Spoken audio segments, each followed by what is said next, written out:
Sabe aquele jogo que você começa achando que vai ser uma aventura épica, cheia de batalhas, reflexões profundas, escolhas morais difíceis, mas de repente você se pega passando meia hora só acariciando o seu cachorrinho virtual?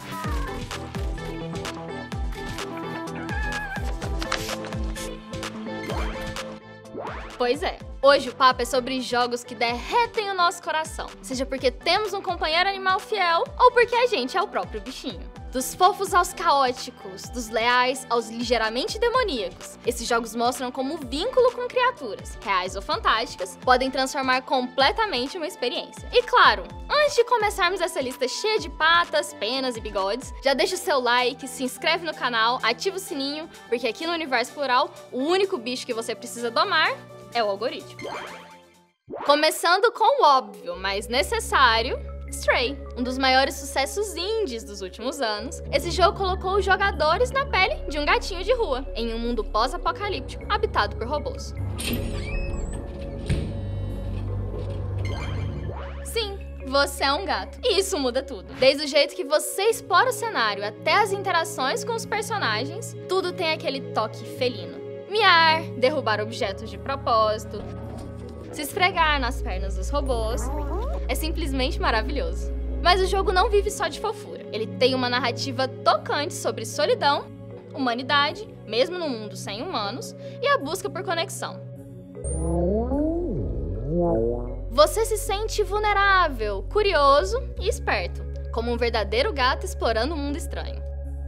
Stray é uma aula de como colocar o jogador dentro de uma perspectiva completamente diferente, e fazer isso com muita elegância.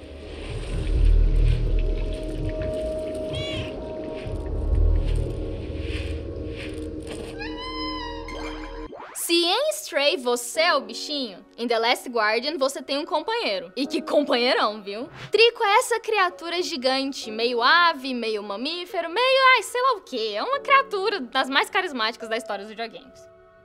O jogo gira em torno da relação entre um garoto e esse ser gigante, enquanto os dois tentam escapar de uma ruína misteriosa e cheia de perigos. Mas o diferencial aqui é como essa relação evolui. Trico não é um simples NPC que te obedece automaticamente. Ele tem personalidade. Ele hesita, se assusta, se distrai, como um bichinho de verdade. E isso faz com que cada pequeno momento de conexão entre vocês, seja um carinho, um olhar, um salto sincronizado, seja profundamente recompensador. É um jogo sobre confiança e sobre perceber que, às vezes, a coisa mais poderosa que pode ter ao seu lado é um amigo que late, pia e te salva no último segundo.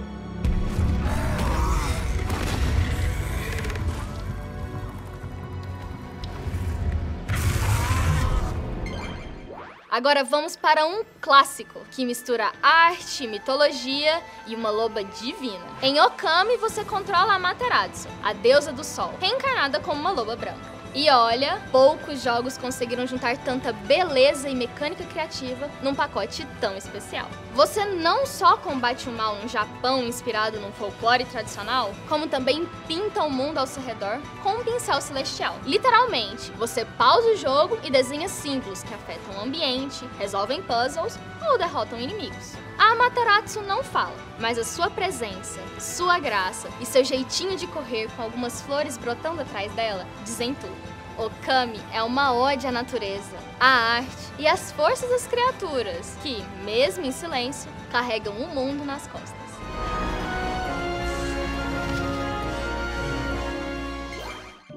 Se você acha que jogos com bichinhos são sempre leves e inocentes, é porque ainda não jogou Cult of the Lamb. Aqui você controla um cordeirinho fofo que foi salvo da morte por uma entidade misteriosa. Mas a salvação, ela vem com um preço. Agora você é líder de um culto e precisa recrutar fiéis, construir sua vila e, claro, espalhar a sua fé. Tudo isso enquanto encara dungeons desafiadoras e inimigos sinistros. O contraste entre o visual super fofo e as mecânicas sombrias é o que torna o jogo tão viciante. Seus seguidores são sempre animaizinhos adoráveis, cada um com suas peculiaridades, que podem ser alimentados, treinados ou sacrificados, dependendo da linha de sua liderança. É como se o Animal Crossing tivesse feito uma parceria com com o diabo. E o resultado é tão esquisito quanto brilhante.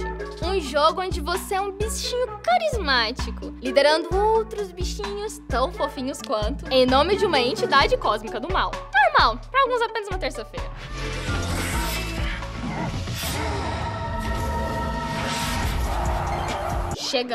Chegamos ao caos em forma de penas. Em Untitled Goose Game, você é simplesmente um ganso. Mas não qualquer ganso. Você é o agente do caos numa vila tranquila, e a sua missão é basicamente ser insuportável da forma mais hilária possível. Você vai roubar chave de jardineiros, assustar crianças, espalhar objetos pela vizinhança e atrapalhar absolutamente tudo que os humanos estão tentando fazer. E o melhor, com uma trilha sonora clássica e minimalista, que reage aos seus movimentos, como se fosse uma peça de teatro pastelão. Esse é o tipo de jogo que prova que não precisa de combate, história complexa ou gráficos hiperrealistas para ser simplesmente genial. Você é um bichinho e o mundo inteiro precisa lidar com isso.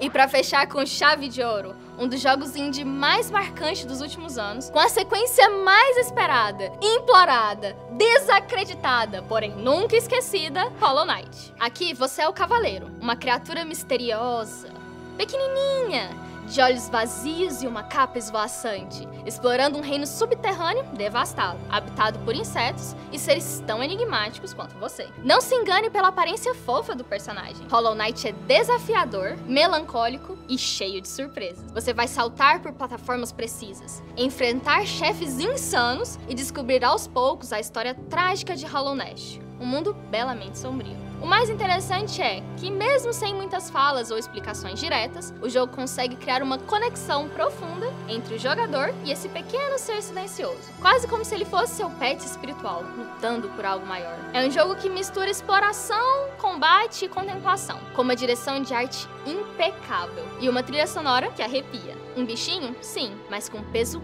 épico nas costas. Dos felinos cyberpunks aos gansos caóticos, dos cordeirinhos demoníacos aos lobos celestiais, os jogos com bichinhos mostram que não importa o tamanho ou a forma do protagonista. O que conta é a jornada, o vínculo e, claro, a chance de apertar um botão só pra fazer carinho. Agora eu quero saber de você. Qual jogo com pet, mascote ou bichinho roubou o seu coração? E qual ficou de fora dessa lista? Comenta aqui embaixo, porque a diversão e o carinho sempre tem espaço no universo plural. E se você curtiu esse vídeo, me um like, late uma inscrição e compartilha com aquele amigo seu que ainda acha que ser um ganso não pode ser épico. Aqui a única regra é: seja fofo, mas faça estrago. Obrigada e isso é tudo, pessoal!